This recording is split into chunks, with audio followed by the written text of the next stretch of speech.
একই স্বাদের মাছের ঝোলের তরকারি কারই বা খেতে ভালো লাগে। একবার এই রকম করে মাছের বড়া দিয়ে ঝোল বানিয়ে দেখুন তো কেমন লাগে খেতে। একদম নতুন স্বাদের আর নতুন রকমের রেসিপি। পুরো ইন্টারনেট ঘেটেও কিন্তু আপনি এই রকম রেসিপি পাবেন না, গ্যারেন্টি দিচ্ছি। একবার হলো ওই রেসিপিটি বাড়িতে বানিয়ে সবাইকে খাওয়াবেন, বাচ্চা থেকে বড় সবাই খুব পছন্দ করবে। বাইরেটাও যেরকম হবে নরম, ভেতরটা তার থেকে বেশি নরম আর জুসি।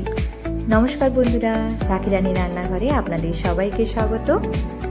চলুন আর দেরি না করে শুরু করা যাক আজকের রেসিপি। সবার প্রথমে গ্যাস জ্বালিয়ে আমি গ্যাসের মধ্যে একটা কড়াই বসিয়ে নিয়েছি আর এখানে পরিমাণ মতন জল দিয়ে দিয়েছি। এবারে এর মধ্যে আমি দিয়ে দিয়েছি মাছ। যে কোনো মাছ দিয়ে কিন্তু এই রেসিপিটা খুব দারুণভাবে বানানো যায়। আমি এখানে 3 পিস পরিমাণ মাছ নিয়েছি আর তাতে লবণ আর হলুদ দিয়ে মাছটাকে সেদ্ধ করে নেব। আমি এখানে পেটির সাইডের মাছটা নিয়েছি যাতে কাঁটাটা বাছতে সুবিধে হয় আমাদের।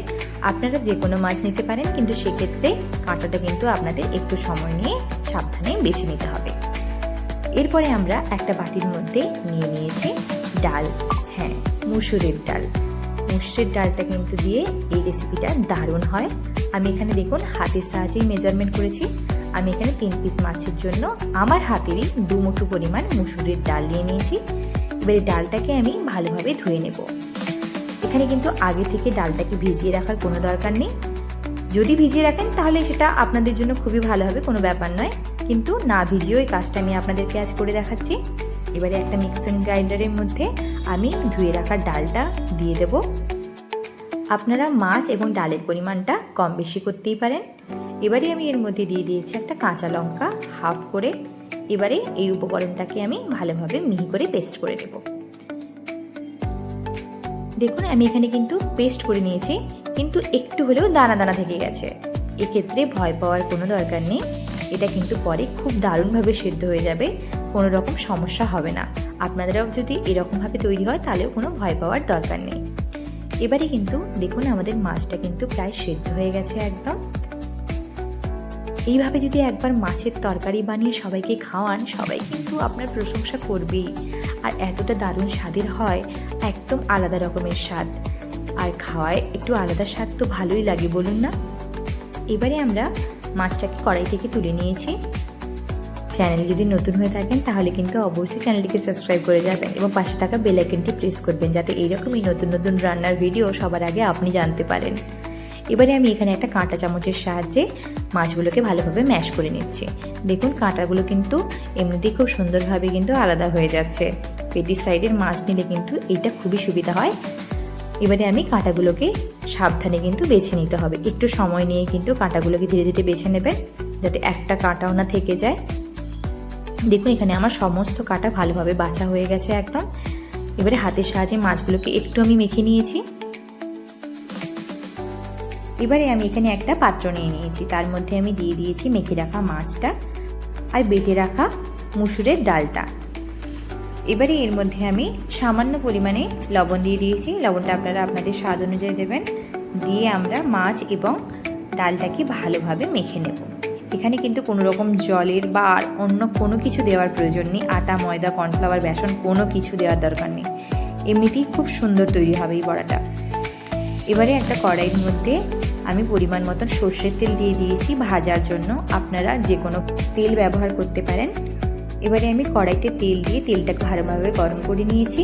এবারে দেখুন হাতের সাহায্যে এরকমভাবে অল্প অল্প নিয়ে একটা গোলাকার আকারের শেপ দিয়ে আমি ভেজে নিয়েছি একটার পর একটাকে দিয়ে। গ্যাসের ফ্লেমটা কিন্তু মিডিয়ামেই রাখবেন, খুব বেশি হাই করে দেবেন না, তাহলে কিন্তু ওপরটা লালচে হয়ে যাবে, ভেতরটা কিন্তু ভালোভাবে সেদ্ধ হবে না। যেহেতু আমাদের মাছ সেদ্ধ, কিন্তু ডালটা কিন্তু আমাদের কাঁচাই আছে, তার জন্য একটু মিডিয়াম ফ্লেমে রেখেই কিন্তু আমাদের ভেজে নিতে হবে। আর এই বড়াগুলো এতটাই সুন্দর হয় যে ভেঙে যাওয়ার সম্ভাবনাটাও খুবই কম থাকে। তবুও একটু সাবধানে আমাদের বড়াগুলোকে খুব ভালোভাবে লালচে করে ভেজে নিতে হবে। 2 পিঠ যখন ভালোভাবে লালচে বাদামি কালার হয়ে আসবে, সেই সময় কিন্তু আমাদের তেল ঝাড়িয়ে তুলে রাখতে হবে। দেখুন তো কত সুন্দর লাগছে না বড়াগুলোকে। এইভাবে একবার হলেও বানিয়ে দেখুন, বাড়িতে কিন্তু একদম নতুন স্বাদের তৈরি হবে এই রেসিপিটা। এত দারুণ লাগে খেতে যে আপনি ভাবতেও পারবেন না যে এত সুন্দর রেসিপি আগে কেন বানাইনি। বাচ্চাদের মধ্যে সমস্যা থাকে না, তারা কাঁটা বেছে খেতে পারে না। একবার এইভাবে বানিয়ে ওদেরকে খাওয়াবেন তো খুব পছন্দ করবে ওরা। এবারে ওই একই তেলের মধ্যে আমি একটা মিডিয়াম সাইজের আলুকে ছোটো ছোটো করে টুকরো করে কেটে নিয়েছিলাম। আপনারা যদি আলু না পছন্দ করেন তাহলে কিন্তু এই জায়গাটা আপনারা স্কিপ করতে পারেন। এবারে কিন্তু আলুগুলোকে দিয়ে আমি ভালোভাবে লালচে করে ভেজে নেব আলুগুলোকে। দেখুন তো কত সুন্দর বাদামি কালার হয়ে গেছে না। এবারে আমি এই আলুগুলোকে তুলে রাখবো। এবারে একটা মশলা আমি এখানে তৈরি করে নিয়েছি। তার জন্য একটা মিডিয়াম সাইজের পেঁয়াজকে কুচি করে কেটে নিয়েছি, একটা টমেটো মিডিয়াম সাইজের কুচি করে কেটে নিয়েছি, আর একটা ঝালের জন্য কাঁচা লঙ্কা দিয়ে দিয়েছি। আজকের কিন্তু তরকারিটা আমি কাঁচা লঙ্কা দিয়েই করছি। আর দিয়ে দিয়েছি 1/2 ইঞ্চি মতন আদা। এবার এই সমস্ত মশলাগুলোকে ভালোভাবে গ্রাইন্ডারে আমি একদম মিহি করে পেস্ট করে নিয়েছি। দেখুন অল্প পরিমাণে একটু জল দিয়েছি, দিয়ে কিন্তু একদম পেস্ট করে নিয়েছি, সুন্দরভাবে মিহি করে কিন্তু পেস্ট করে নিয়েছি। এবারে ওই একই কড়াইয়ের মধ্যে সামান্য পরিমাণে তেল দিয়েছি। এখানে আমি 2 টেবিল চামচ পরিমাণ সর্ষের তেল দিয়েছি। দিয়ে ওর মধ্যে 1/3 স্পুন পরিমাণ দিয়ে দিয়েছি গোটা জিরে, আর একটা তেজপাতাকে ভালোভাবে কুচিয়ে ওর মধ্যে আমি দিয়ে দিয়েছি। এবারে যখন তেজপাতা আর জিরেটা হালকা লালচে হয়ে আসবে, তার মধ্যে ওই বেটে রাখা যে মশলাটা ওটা কিন্তু আমি এর মধ্যে দিয়ে দিয়েছি।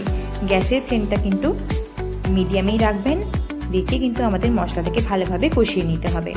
যেই পর্যায়ে দেখবেন মশলা থেকে এরকম হালকা তেল ছাড়া শুরু করে দিয়েছে, সেই সময় কিন্তু আমাদের মধ্যে এর মধ্যে কিছু মশলা আমি অ্যাড করছি। দিয়ে দিয়েছি হলুদের গুঁড়ো 1/2 টিস্পুন পরিমাণ, আর দিয়ে দিয়েছি রঙের জন্য কাশ্মীরি লঙ্কার গুঁড়ো। এটা অপশনাল, আপনারা চাইলে দিতে পারেন, চাইলে নাও দিতে পারেন। দিয়ে দিয়েছি ধনে গুঁড়ো 1/2 টিস্পুন পরিমাণ। এবারে সমস্ত কিছু মশলাকে ভালোভাবে কিন্তু আমি মিক্স করে নিয়েছি। এটাকে কিন্তু লো ফ্লেমেই আপনারা ভালোভাবে মশলাটাকে কষিয়ে নেবেন। মশলাটা ভালোভাবে যখন কষে আসবে, তখন আমি এর মধ্যে দিয়ে দিয়েছি সামান্য পরিমাণে লবণ। লবণটা কিন্তু আপনারা স্বাদ অনুযায়ী দেবেন, কারণ কি আমরা অলরেডি বড়ার মধ্যেও লবণ দিয়ে রেখেছি। যখন মশলা থেকে এরকম তেল ছাড়া শুরু করবে, তখন কিন্তু আমরা ওই ভেজে রাখা আলুটা এর মধ্যে দিয়ে আর খানিকক্ষণ নাড়িয়ে নেব। খুব বেশি নয়, এই 20 থেকে 30 সেকেন্ড মতন আমরা ভালোভাবে মিক্স করে নিয়েছি শুধুমাত্র মশলার সঙ্গে আলুটাকে। এবারে পরিমাণ মতন জল দিয়ে দিয়েছি। জলটা আপনারা আপনাদের প্রয়োজন মতন দেবেন। যদি আপনারা বেশি জল পছন্দ করেন সেক্ষেত্রে বেশি দেবেন, চাইলে একটু কম দিতে পারেন। কিন্তু হ্যাঁ, যেহেতু আমরা কাঁচা মুসুরের ডাল দিয়েছি, সেক্ষেত্রে অল্প একটু বেশি পরিমাণে জল দেবেন, কারণ জল কিন্তু টানবে মুসুরের ডাল। এবারে আছে কি, যখন ঝোলটা ভালোভাবে এরকম ফুটে উঠবে, তখন ওই ভেজে রাখা বড়াগুলোকে আমরা এর মধ্যে দিয়ে ঢাকা লাগিয়ে ভালোভাবে আলুটাকে সেদ্ধ। একবার হলে কিন্তু রেসিপিটা বানিয়ে বাড়ির সবাইকে খাওয়াবেন।